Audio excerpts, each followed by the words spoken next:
Bueno, pues le damos gracias a Dios por la bendición de estar aquí reunidos. Le pediría a alguno de los sacerdotes si nos puede hacer una oración para comenzar. ¿Sí? En nombre del Padre, del Hijo y del Espíritu Santo.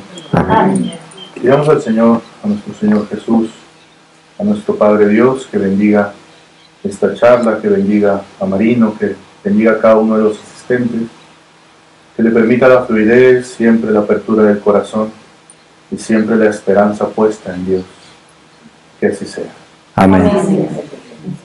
Pues para mí, como hablamos hace un minuto, la última vez estábamos en las noticias de la pandemia, ni sabíamos bien qué era, pero se sentía que habían unas alas de un águila rara que quería aterrizar y aterrizó, ¿no? Y aquí me encuentro con ustedes después de todo eso.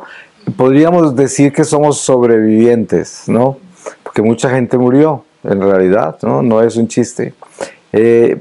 Pero lo más importante es que, pues, como siempre le digo a la gente muy cercana a mí, y discutimos cualquier evento que estamos manejando, y al final decimos, pero después morimos, ¿no?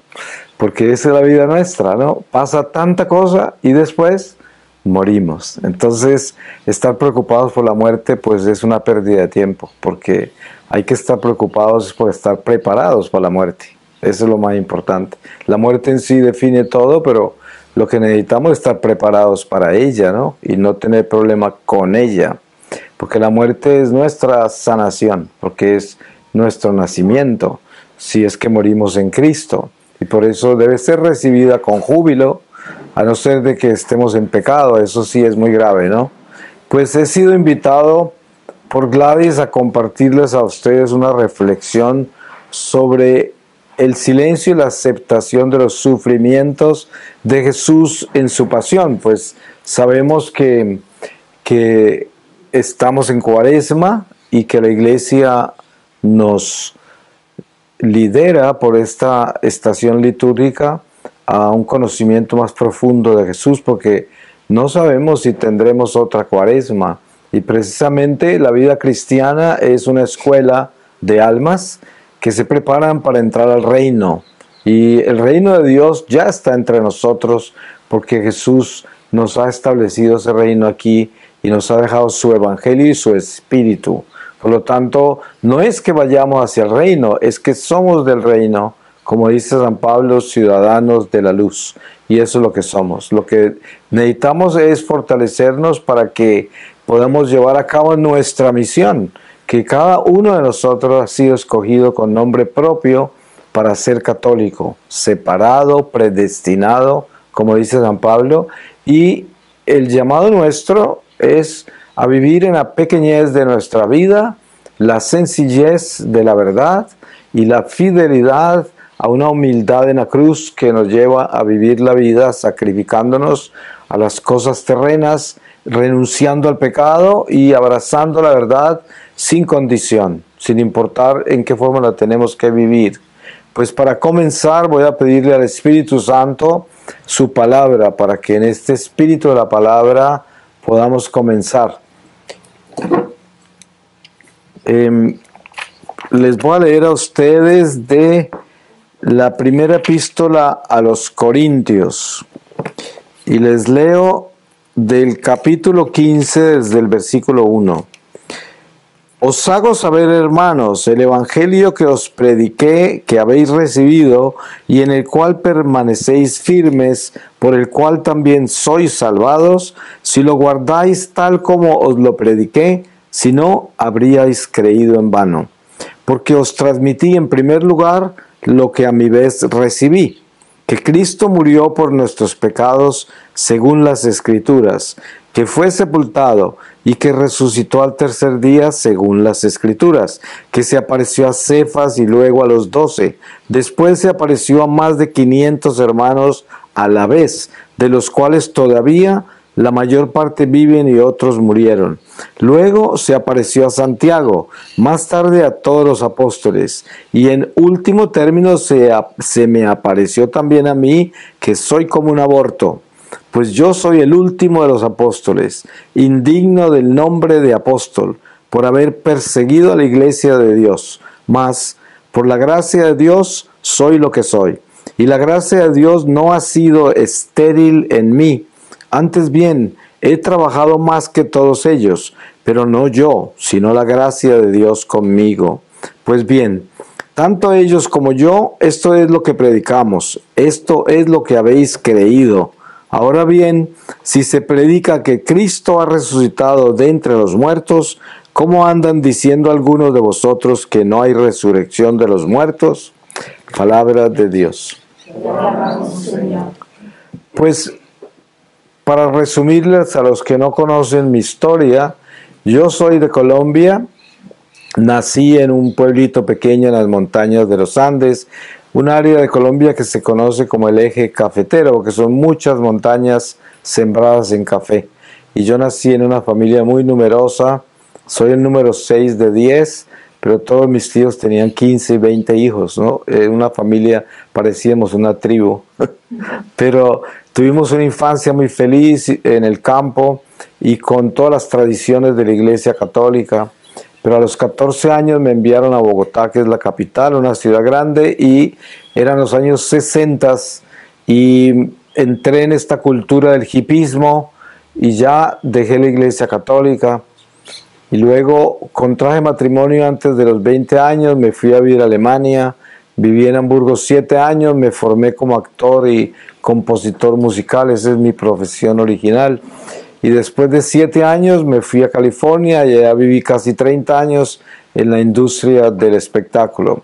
Después, en el año 97, estando de visita en Colombia en una Navidad, me secuestró la guerrilla, las FARC, y me tuvieron en la selva 6 meses, sentenciado a muerte, algo espantoso. Y en el día 15 de ese secuestro, estando en una cueva amarrado, encapuchado, tuve una experiencia con Jesús en un éxtasis que nunca sabría cuánto duró, pero el Señor se me apareció y viví lo que podríamos llamar primero una iluminación de mi conciencia y luego un juicio personal de mi vida. Después, por gracia de Dios, pues continúo porque salgo del éxtasis y paso 5 meses y medio más secuestrado después del éxtasis. Siempre con el temor de no alcanzar a confesarme antes de morir, porque estaba sentenciado a muerte, y el Señor me reveló su iglesia, todo, y ya yo sabía. Además vi todos los demonios de mis pecados de 33 años que llevaba lejos de Dios, y ya esa historia es algo que yo les recomiendo que la visiten en YouTube, en mi página, porque tiene muchos detalles, es muy larga y vale la pena pues mirarla con cuidado, ¿no? El caso es que yo salgo por un milagro de Dios de la selva, solo Dios pudo haberme sacado de allí, y ya regreso a la iglesia, regreso a California, vivo 2 años en silencio, aprendiendo a ser católico sin ninguna idea de que tenía una misión. Pues ¿qué me iba a imaginar yo eso? No le conté a nadie, porque digo, pues ¿quién me iba a creer a mí que Jesús se me apareció si yo era un hombre mundano, totalmente materialista? Toda mi gente en California era gente del mundo, nada que ver con Dios. Pero a los 2 años regreso a Colombia durante una Semana Santa y en una iglesia de Bogotá, en misa de 12 del día, estando en el atrio porque no pude entrar, y miraba por la nave central de la iglesia hacia adentro, y al fondo veía un crucifijo que colgaba del altar, de encima del altar, y ahí tuve otro éxtasis con Jesús, y en ese éxtasis el Señor me mostró la misión, y me dijo que había nacido para esto, que apenas iba a comenzar, que me iba a llevar por todo el mundo, y que todo lo tenía escogido ya a dónde iba a ir, la gente que me iba a escuchar, que se iba a encargar de mí, que todo lo que tenía para compartirlo tenía infuso en mi corazón y el Espíritu Santo se encargaría de administrar eso. No tenía que preocuparme por estudiar eso porque estaba perfectamente en línea con la doctrina católica, y así fue. Yo no entendí mucho, pero me había confesado cuando salí del secuestro con un sacerdote italiano, franciscano, y fui a buscarlo. Y estando hablando con él, porque en el primer éxtasis Jesús me habló con su voz. El ángel guardián me habló infuso, o sea, me hablaba en el corazón, no con una voz.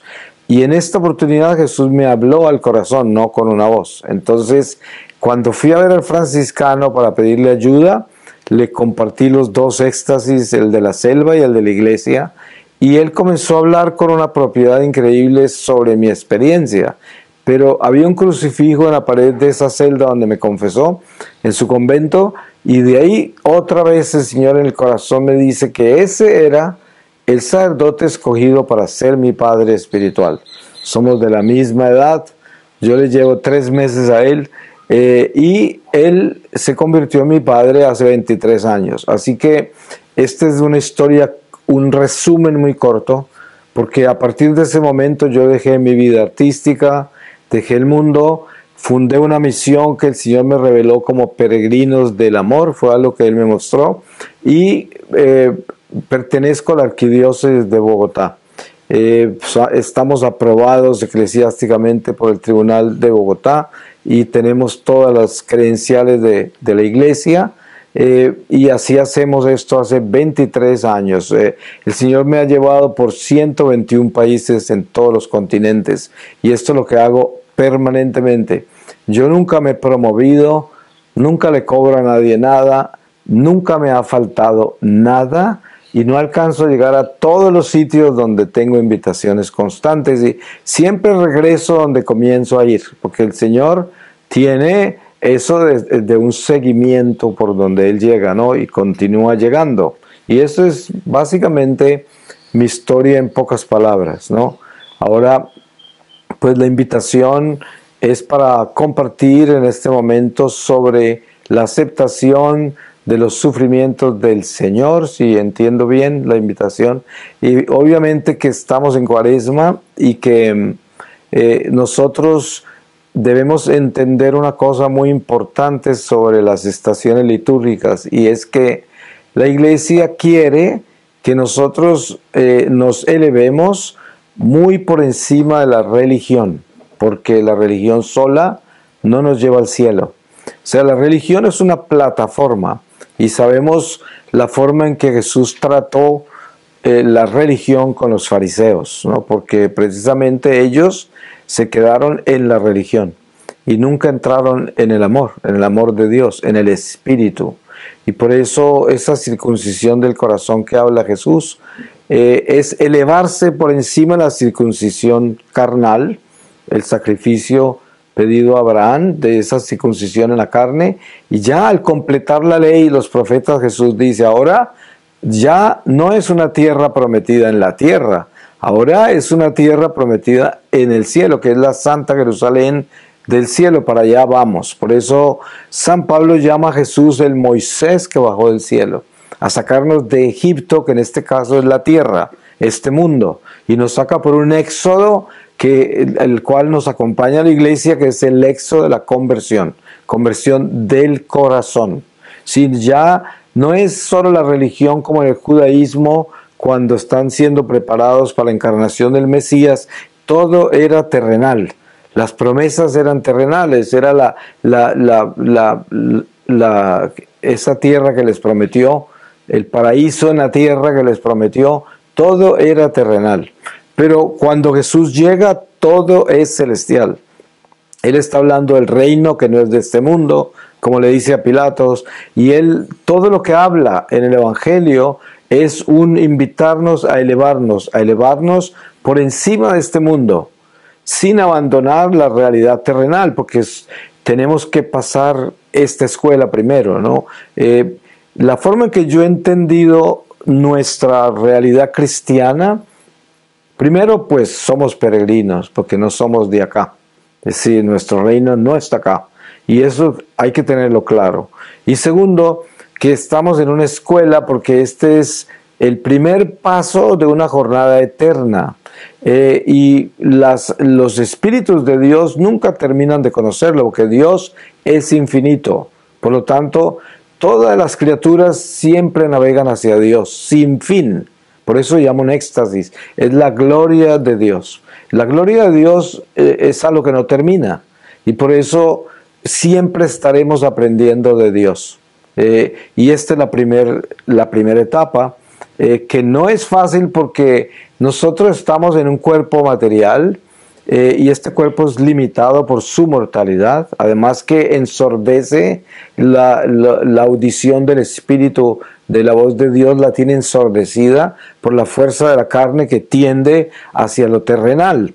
Entonces lo espiritual, por eso la iglesia nos enseña, y Cuaresma es una oportunidad de esas que nos enseña a someter la naturaleza carnal con el ayuno, con el sacrificio, la mortificación, la penitencia, el arrepentimiento por medio de una buena confesión y un acto de contrición que nos haga ver de verdad el nivel de pecado en que estamos comprometidos para poder convertir el corazón. Y todo esto es esta Cuaresma que nos ayuda a limpiarnos, a fortalecernos. Es como cuando la gente dice, ay, tengo mucha dificultad en orar, porque no me puedo concentrar, como que no me queda tiempo para hacer las cosas que quiero de Dios.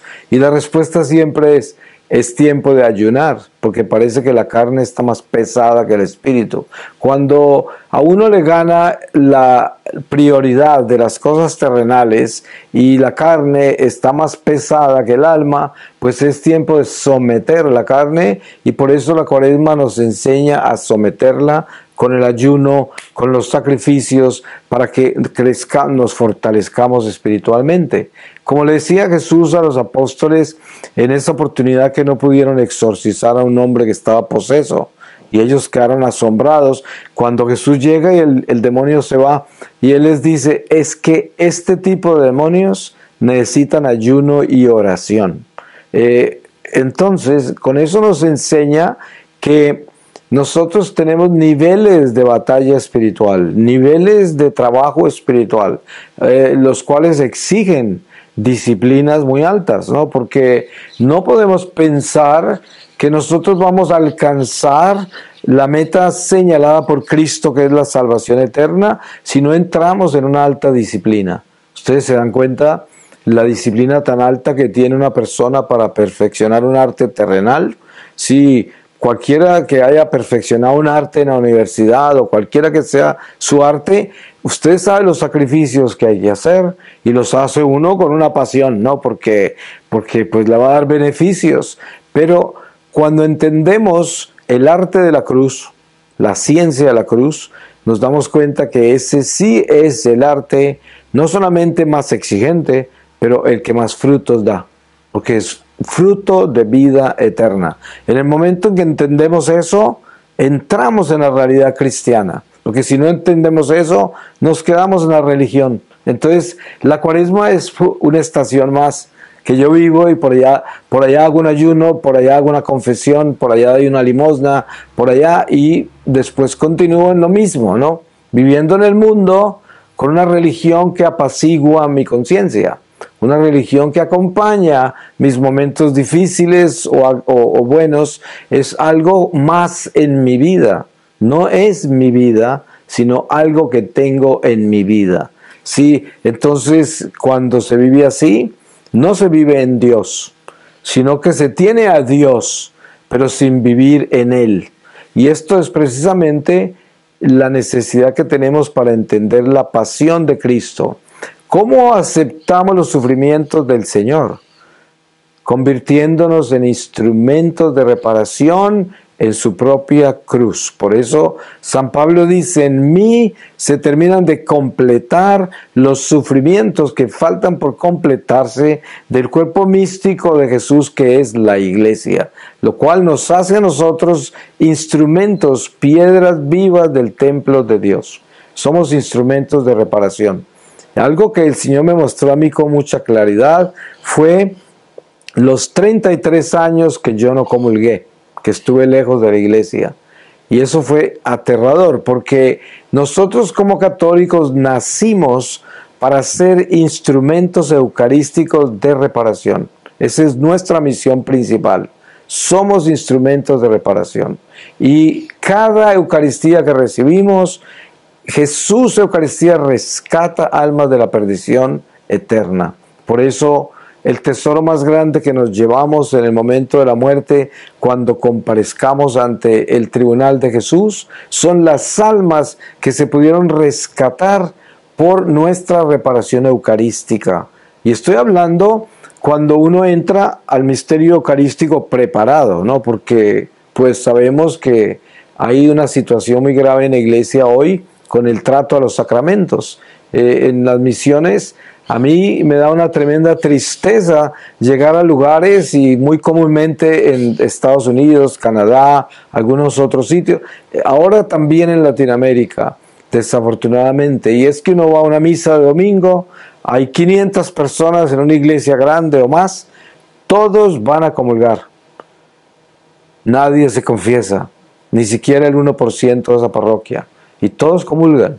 Entonces uno se da cuenta que esa gente no está preparada para comulgar, porque si le pregunta al cura de la iglesia, no hay confesiones, la gente no va.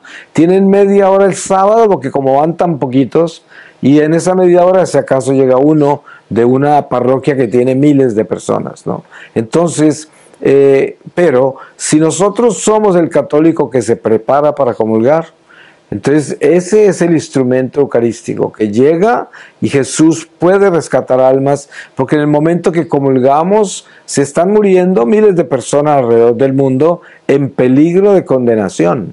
Y entonces, ¿qué hace Jesús? Con esa hostia, Él rescata un alma de la perdición eterna. Ustedes se dan cuenta del misterio de Getsemaní. Cuando Jesús, las primeras 2 veces de las 3 que fue a hablar con los apóstoles que escogió para acompañarlos, Pedro, Juan y Santiago, y les pidió que no se durmieran, las primeras 2 veces.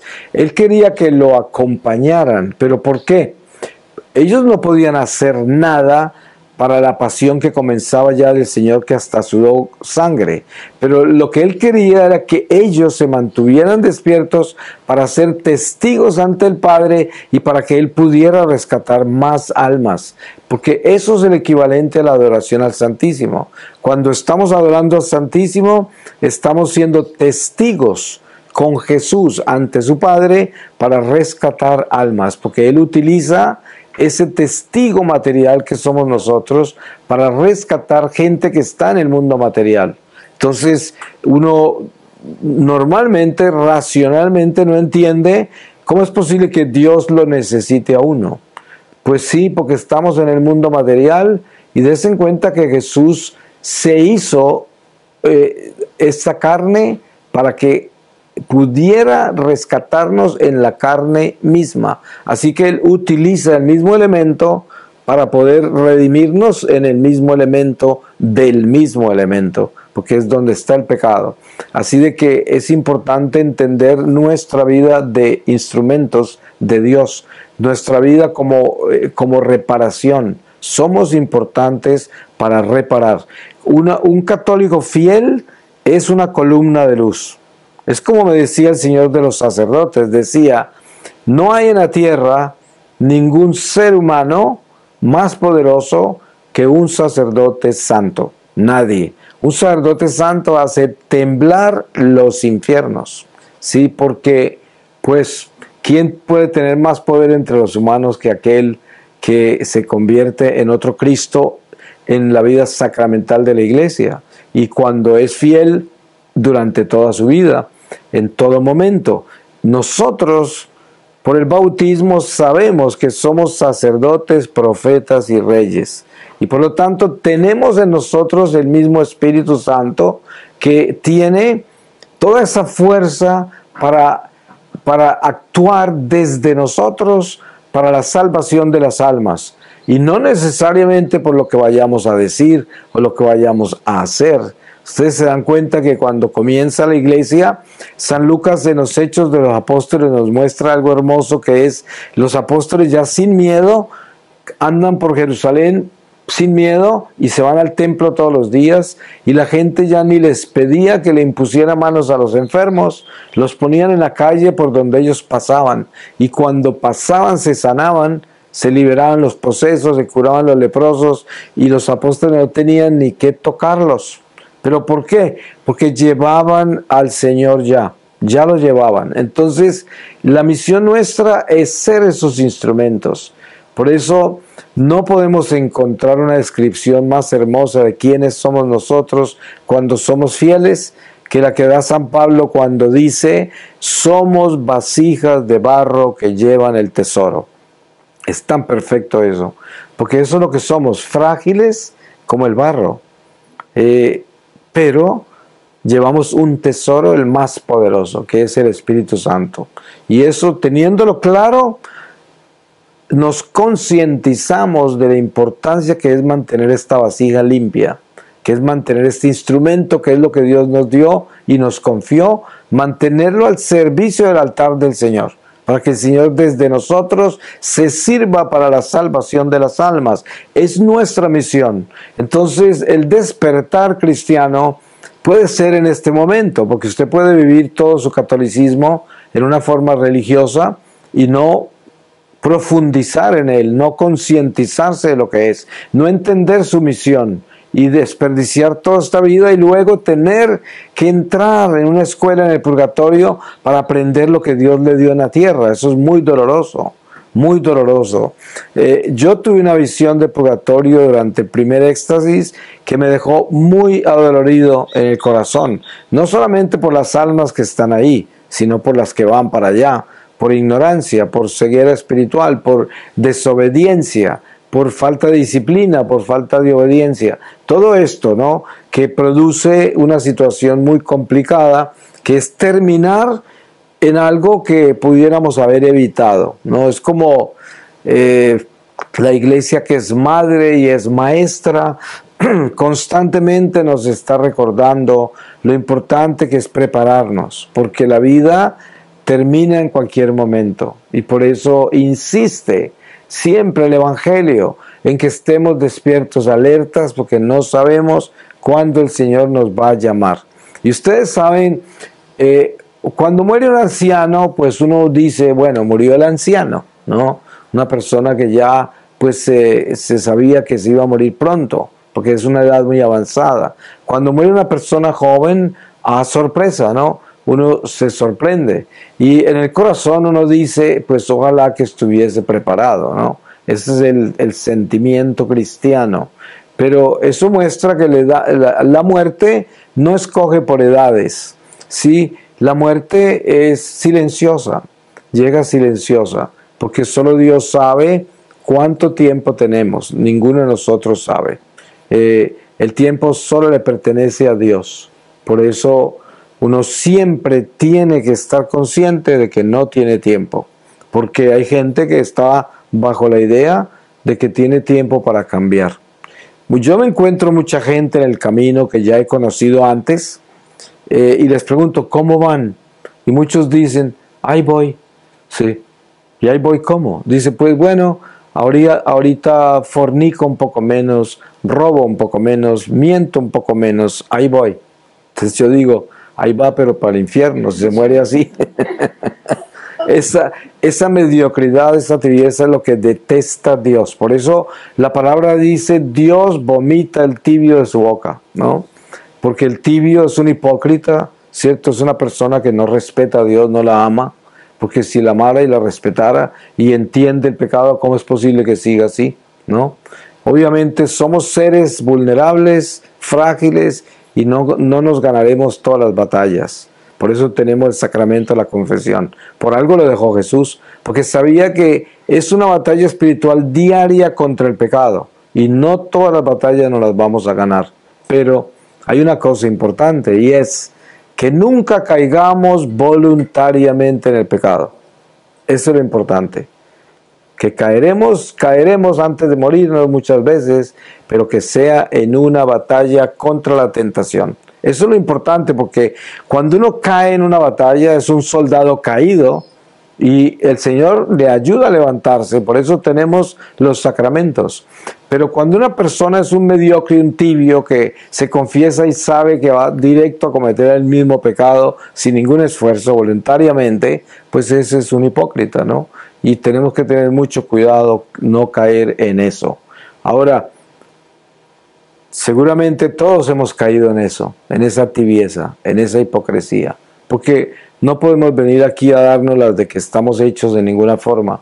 Somos peregrinos, pecadores, gente que tiene muchas debilidades y carencias por naturaleza, y por eso debemos tener tanta compasión entre nosotros. Yo no puedo venir aquí a descargarle el libro de la ley en la cabeza a nadie, porque ese no es el Evangelio. El Evangelio es el amor por el enfermo, por el pecador, por aquel que está en problemas, incluyendo al tibio mismo, ¿no? Pero ustedes se dan cuenta que dentro de lo que Jesús predica, y que el Evangelio es nuestra única guía, dentro de lo que Él predica, a quienes más duro exhorta es a sus judíos, especialmente los fariseos, pero no porque Él tuviera nada contra ellos, porque los amaba, ¿no? Eran sus judíos. Pero ¿cómo los llamaba? Raza de víboras, sepulcros blanqueados, hipócritas. Esos eran los adjetivos que usaba. Pero den cuenta que no son adjetivos de odio, ni de desprecio, ni de persecución personal contra ellos. Era una trompeta que quería despertarlos. Algunos se despertaron y se convirtieron, pero otros nunca oyeron y lo crucificaron. Por eso es que hoy que estamos acá nosotros viviendo este momento de nuestra vida, que es un don, una gracia, el estar acá y todavía estar en esta iglesia militante preparándonos para semejante regalo que es la vida eterna, para superar la muerte para siempre, que es un don extraordinario. Y por eso hablar de la Cuaresma y de la iglesia es hablar de Dios, de la divinidad del Señor entre nosotros. Por eso la iglesia nos enseña que la liturgia es divina, la divina liturgia, porque es inspirada por el Espíritu Santo, por lo tanto tiene un origen divino. Es como cada que uno tiene un sentimiento de amar, de perdonar, de servir, de dar, ¿quién está actuando en uno? Pues Dios, porque uno por naturaleza no tiene eso. Ese es el amor de Dios. El amor de Dios ama a través de nosotros. Y por eso entre más nos hacemos de Dios, más ama a través de nosotros. Y eso nos purifica. Miren ustedes los cuerpos incorruptos que solo nuestra iglesia tiene. Los únicos que tienen fuera de la iglesia católica son los ortodoxos, porque ellos tienen la Eucaristía como la tenemos nosotros, con esa tradición sagrada y toda esa consagración que tenemos nosotros. De lo contrario, nadie tiene un cuerpo incorrupto. ¿Y por qué es? Porque esa purificación, esa santificación, esa realidad de la Eucaristía en nuestro cuerpo y en nuestra sangre, solo se da con ese Cristo vivo que se vive en una persona que se cristifica por su fidelidad. Y desen cuenta que ¿qué es lo que cristifica al hombre? El amor de Dios. Ese amor lo va limpiando a uno. Ustedes se dan cuenta que una persona entre más es de Dios, más insignificante, más humilde, más pequeña, más sencilla, casi invisible, ya como que no aparece, como que se desaparece estando presente, porque ese es el amor de Dios, esa sencillez. Pan ácimo, un pan que no tiene levadura ni condimentos. En eso nos debemos convertir. Ustedes saben que los panes del mundo son los más aliñados y todo el mundo se los quiere comer. Entonces cuando uno está en el mundo, pues está lleno de aliños y de levadura. Sí, pero cuando uno empieza a entrar en la realidad espiritual de Dios, se comienza a cristificar, comienza a sacarse toda la levadura y los condimentos, y ya nadie se lo quiere comer, ¿no? Ya uno se convierte en algo insignificante. Ustedes se dan cuenta que entre más se acerca usted a Dios, más se alejan aquellos que son del mundo. Además, nos convertimos en gente ridícula, insignificante, loca, quién sabe cuántos más adjetivos. Pero eso es una buena seña, porque eso quiere decir que verdaderamente estamos entrando en esa Pascua del Señor, y que es el ser panes ácimos, y precisamente aceptar los sufrimientos de Jesús en su pasión es aceptar que Él, para convertirse en pan de vida, tuvo que morir a toda su naturaleza humana. Él la entregó en una muerte de cruz donde se desangra, y sabemos que esa sangre es la que paga por nuestra libertad, y la que compra nuestra libertad al enemigo, al diablo que nos tenía encadenados en el pecado y no podíamos entrar al paraíso porque estaba cerrado. Entonces, entender este pago por nuestra libertad con la sangre de Jesús es entender la Eucaristía, porque precisamente en esa última cena donde Jesús abre la puerta para entrar a su pasión, la abre ¿cómo? Mostrando en lo que se va a convertir, y por eso invita a que siempre nos acordemos de lo que está haciendo ahí, consumiendo ese pan y tomando ese vino. Y esto es lo que hoy somos llamados a entender en este momento de Cuaresma, que puede ser nuestra última Cuaresma, fácilmente, porque ¿quién puede decir acá que vamos a tener otra Cuaresma? Pues no lo sabemos, y es posible que ni la tengamos, pero si la tuviéramos, pues más vale que sea un crecimiento espiritual y no la misma Cuaresma donde no se consiguió ningún crecimiento. Entonces, pues el llamado es a despertarnos a una conversión del corazón.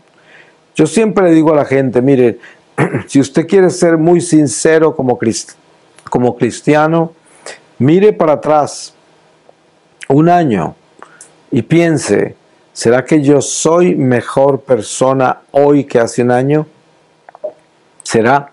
Y uno tiene que ser sincero. ¿Será que perdono más fácil? ¿Tengo más caridad, más compasión, más tolerancia? ¿Soy una mejor persona? ¿Será? Porque si no, eso quiere decir que usted no está creciendo, usted está estancado, usted tiene problemas, usted tiene que cambiar, usted tiene que despertarse, usted tiene que sacrificarse y empezar a darle un cambio al corazón, porque no hay tiempo que perder, hay que hacerlo ya, no se puede perder. Miren que este materialismo, este mundo consumista y relativista, depravado, hace que la misma iglesia se pervierta y se mundanice. Entonces es muy común escuchar ese evangelio de la misericordia y la justicia desaparece, solo la misericordia. Y el más popular predicador y el más popular maestro en la iglesia es el que habla de esa misericordia donde Dios nos ama así como somos. Todo el mundo grita aleluya, ¿sí? De eso están hechas las sectas y muchos católicos. Aleluya. Claro, porque es un Dios que entiende todo y no le preocupa a usted en qué anda. Usted no, el Dios lo ama. Jesús lo ama, aleluya. Y es muy fácil vivir así. Es el evangelio más común.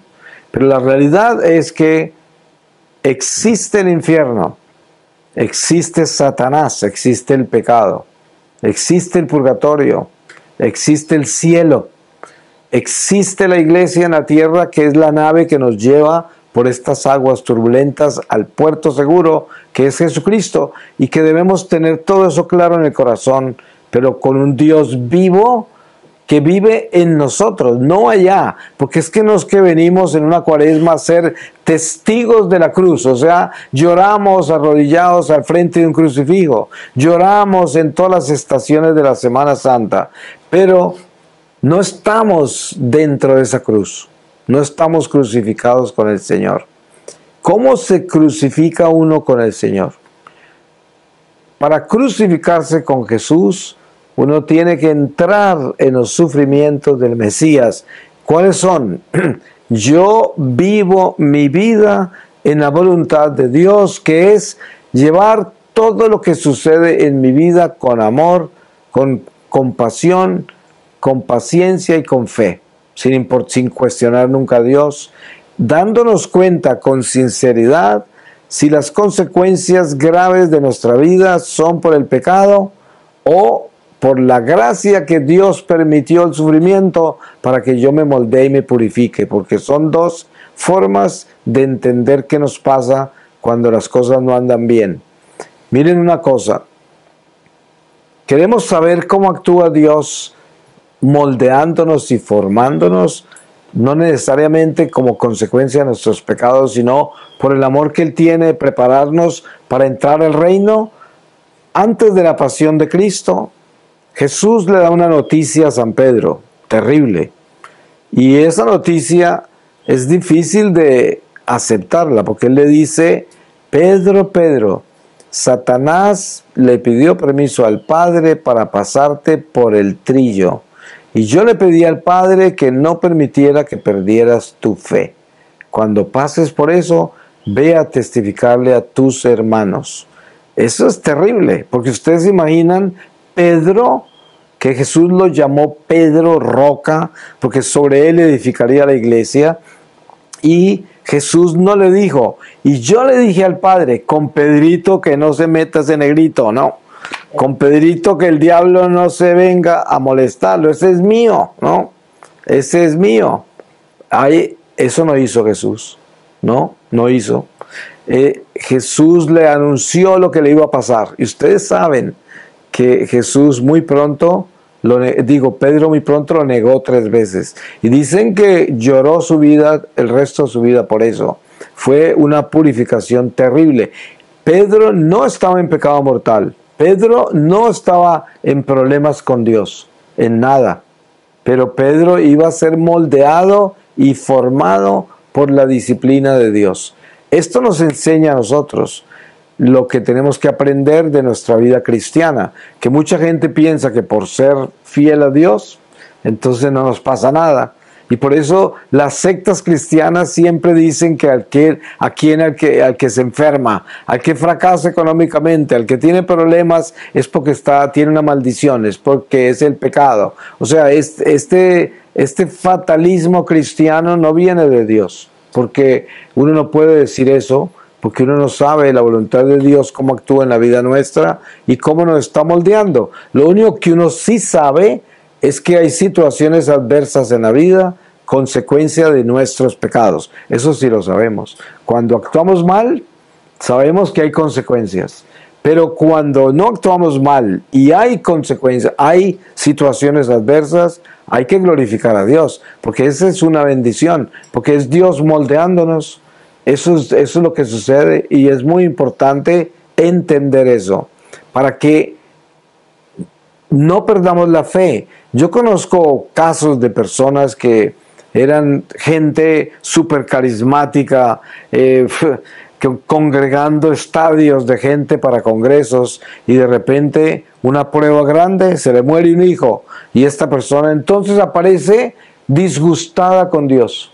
¿Por qué? Porque ¿cómo me haces eso a mí? Si yo te he servido, mira todo lo que hice, 20 años haciendo eso, y te llevas a mi hijo, eso no se puede. Y así sucede, ¿no? Mucha gente tiene una relación condicional con Dios. Hasta que sucede algo malo, hasta ahí llegó la fe. Se daña. Entonces es muy común encontrar una persona quejándose, diciendo que tiene problemas con Dios, porque no entiende lo que le pasó. Eso sucede. Y uno dice, Dios mío, ojalá que entienda que uno a Dios no lo puede tentar. Sí, en el Éxodo podemos ver que en un solo día morían más de 20,000 personas por tentar a Dios.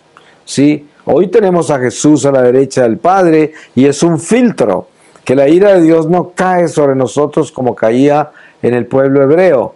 Pero de todas maneras hay una consecuencia por tentar a Dios. Uno tiene que vivir en la voluntad de Dios. Miren ustedes que hoy es muy común encontrar mucha gente estudiando la divina voluntad. Y qué bueno, pues eso no es nada malo. Pero lo que sucede es que nos podemos convertir en personas muy ocupadas en muchos talleres y estudios religiosos, y escapándonos del centro de la voluntad de Dios. Y es muy sencillo. San Pablo lo da en pocas palabras. Él dice, la voluntad de Dios es nuestra santificación. No hay que darle más vueltas a eso. Nuestra santificación es la voluntad de Dios. Miren que Jesús está predicándole a una masa de gente por ahí, y vienen a decirle que su madre y sus hermanos y hermanas lo están buscando.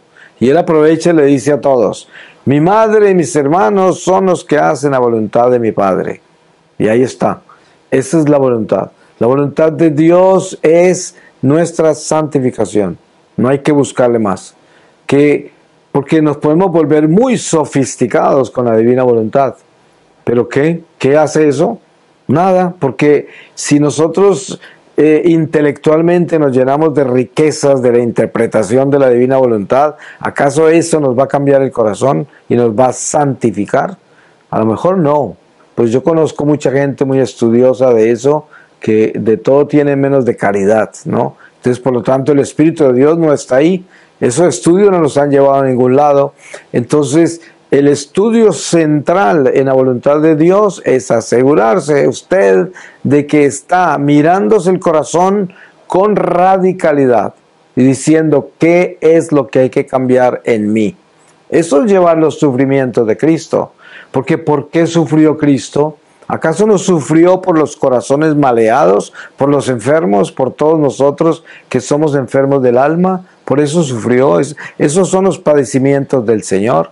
Entonces, ¿queremos seguir crucificando al Señor? Mantengamos un corazón maleado. Ese es crucificar a Jesús. Por eso, aceptar los sufrimientos del Mesías en su pasión es entender que no queremos ser los que contribuyen a hacerlo sufrir, sino que queremos ser los que lo acompañan en la cruz para salvar almas, para reparar.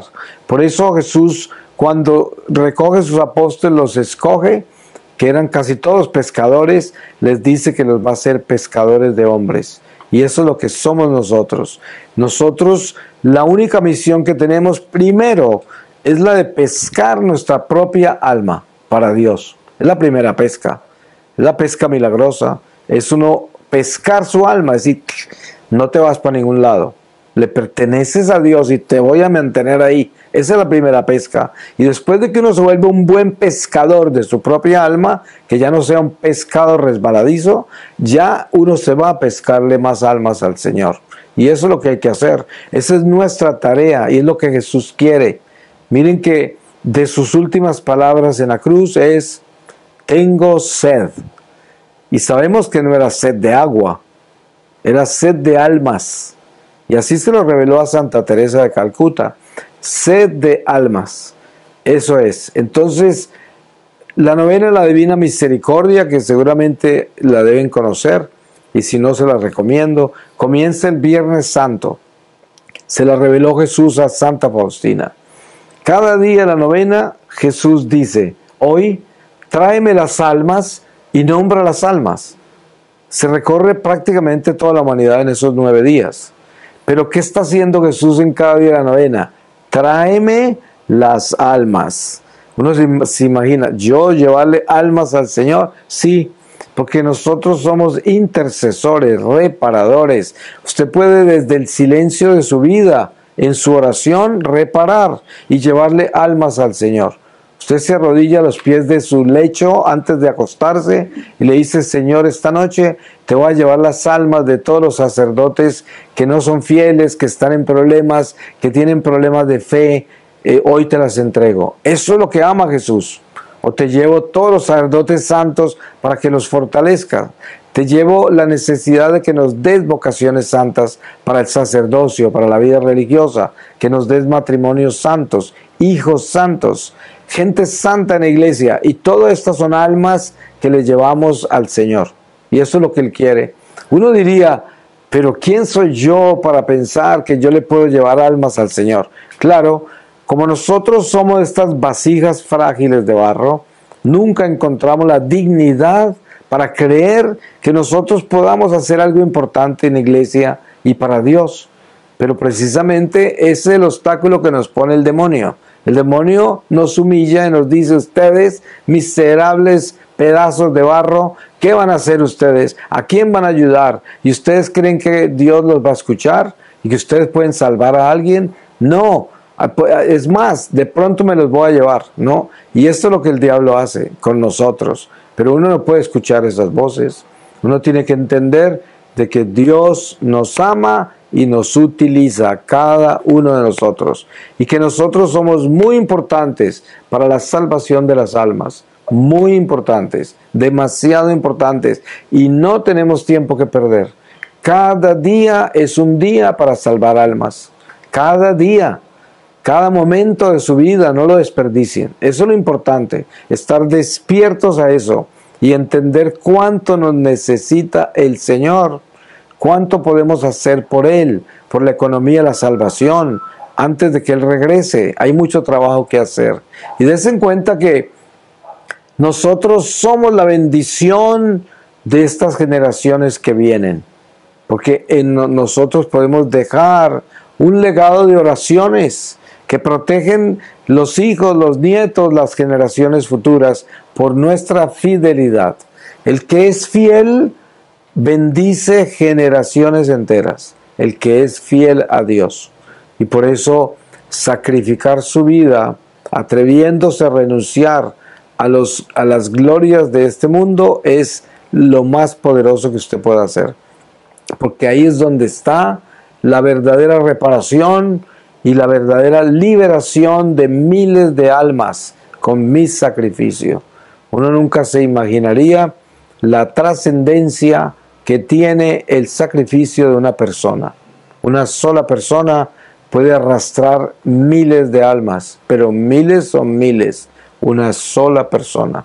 Tense en cuenta en la historia sagrada santos que vivieron hace muchísimos siglos y todavía hoy siguen salvando almas, porque la gente se une a ellos y a través de ellos encuentran una relación con Dios íntima. ¿Y por qué? Porque esos santos continúan viviendo, continúan entre nosotros. Y muchos santos contemporáneos han hablado así, específicamente, como Santa Teresita del Niño Jesús dice: viviré en mi cielo de misión por la tierra. Lo mismo el Padre Pío: no estaré en la plenitud de la gloria de Dios hasta que no entre mi último hijo espiritual, ¿no? Y todos los días más gente se hace hijo de él. Así que, y esto es un ejemplo de lo que los santos hacen. Pero hay una cosa muy linda que yo aprendí del Señor con relación a la vida terrenal con Cristo y la vida eterna, y es cuando en la vida terrenal nosotros como católicos entramos en acción reparadora y apostólica en cualquier rama de la iglesia, si sea simplemente la parroquia, donde sea, o el hogar, nuestro lugar de trabajo. Cuando morimos continuamos trabajando en esa obra a un nivel mucho más alto, pero la ventaja tan grande de ese trabajador de la viña del Señor es que cuando muere sigue trabajando, ¿sí? En cambio, mucha gente que no tiene eso claro, le toca aprender en el purgatorio cómo es que debía trabajar en la viña del Señor. Qué tristeza tener que hacer eso, ¿no? Cuando podemos empezar a trabajar ahora, desde ahora, a sembrar en la viña del Señor, porque eso es lo que hay que hacer. Ustedes saben que nosotros, como enseña San Pablo, sembramos y regamos. Solo Dios hace crecer, para que nunca pensemos que nosotros damos ningún fruto particular en el crecimiento de lo que sembramos. Por eso es muy peligroso cuando nosotros estamos predicándole a la gente sobre Dios y estamos pendientes a ver si van a cambiar por lo que les dijimos, ¿no? Eso es un error muy grande, porque ahí viene la caída del hombre con la soberbia. Nada que digamos es lo que va a cambiar al hombre, pero lo que sembramos Dios lo puede hacer crecer. Y es el único que hace crecer, el único, nosotros no. Usted puede, por eso no es bueno ni siquiera conocer los frutos de lo que uno hace en la viña del Señor, porque eso todo le pertenece a Él. Ojalá que uno nunca los escuche, pero porque está sembrando sin interés, incondicionalmente. Y no tiene por qué cansarse de esperar a ver si alguien cambió, a ver si es verdad que esto sirve para algo. Muchas veces se encuentra una gente cansada porque dice: aquí nadie escucha, aquí nadie, ¿no? Y dice uno: pero ¿y usted quién es para creer que usted tiene que ver los frutos de lo que hace o de lo que dice? No, eso ya es un problema grave. Uno hace sin interés. Usted testifica a favor de Dios donde vaya, pero usted no le preocupe qué pasó con eso. Eso le pertenece a Dios solamente. Como para terminar, yo tengo un ejemplo clásico de lo que es testificar a favor de Dios. Usted está en un restaurante, le sirven su comida y públicamente la bendice, ¿sí? Usted no sabe lo que eso significa, Usted, cuando bendice la comida en un lugar público, le está bendiciendo la comida a todos los que no la bendicen, que están ahí. Fuera de eso, está testificando su fe. La está testificando. Hay cosas inmensas que suceden con eso. Y yo he tenido experiencias con eso. Hasta un rabino que estaba sentado con su familia en Inglaterra, se paró al final cuando yo salía y me dijo: nunca dejes de hacer lo que hiciste. Siempre bendice en público los alimentos. Este es un mundo perverso y sin Dios. Me dijo el rabino, ¿no? Y esto es un ejemplo pequeño, pero mucha gente se acuerda de Dios en ese restaurante. Porque miran, ¿y a qué le recuerda una bendición de alimentos? No le recuerda a la persona que está ahí bendiciendo, le recuerda a Dios. Porque saben que le están rezando a Dios y dándole gracias a Dios por esos alimentos que ellos están comiendo sin agradecerle a nadie, ¿no? Entonces es como un alto en el camino. Y alguien, de toda esa gente que hay ahí, alguien va a ser tocado en el corazón por eso. Y uno no se da cuenta, ni se da cuenta, porque no lo hizo con esa intención. Simplemente es algo que uno hace, ¿no? Y eso, haciéndolo siempre, es testificando a favor de Dios. Y así, en esa pequeñez, en eso insignificante, es donde está Dios. Ustedes saben que se dice, el diablo está en los detalles, ¿verdad? Pero Dios sí que está en los detalles y en lo pequeño. Por eso el pesebre de Belén es una piedra de tropiezo del orgullo y la vanidad humana. Porque, ¿qué van a entender? Que el rey del universo, el creador de todo, nació así. ¿Quién va a entender eso? Por eso muy pocas personas pueden entrar por esa puerta estrecha. Pero para entrar en esa humildad, en esa nada, en esa pesebrera, se necesita valentía. Por eso, para terminar, les diría, para ser bueno hay que ser valiente. Porque si usted va a perdonar, tiene que llenarse de valentía. Si usted va a dar lo que le duele dar, tiene que llenarse de valentía. Para ser paciente, tolerante, compasivo, necesita ser valiente. Entonces, para entrar al cielo, tiene que ser valiente, porque el infierno está lleno de cobardes. Así de que pidámosle a Dios esa valentía. No porque no la tengamos, porque el Espíritu Santo que ya nos dio el Señor es un espíritu de fortaleza. Voy a terminar sellando todo lo que aquí hablamos con el Evangelio de San Juan, en el capítulo 2, desde el versículo 13, la purificación del templo. Se acercaba la Pascua de los judíos y Jesús subió a Jerusalén y encontró en el templo a los vendedores de bueyes, ovejas y palomas y a los cambistas en sus puestos. Haciendo un látigo con cuerdas, echó a todos fuera del templo con las ovejas y los bueyes. Desparramó el dinero a los cambistas y volcó las mesas. Y dijo a los que vendían palomas: quitad esto de aquí, no hagáis de la casa de mi padre una casa de mercado. Sus discípulos se acordaron de que estaba escrito: el celo por tu casa me devorará.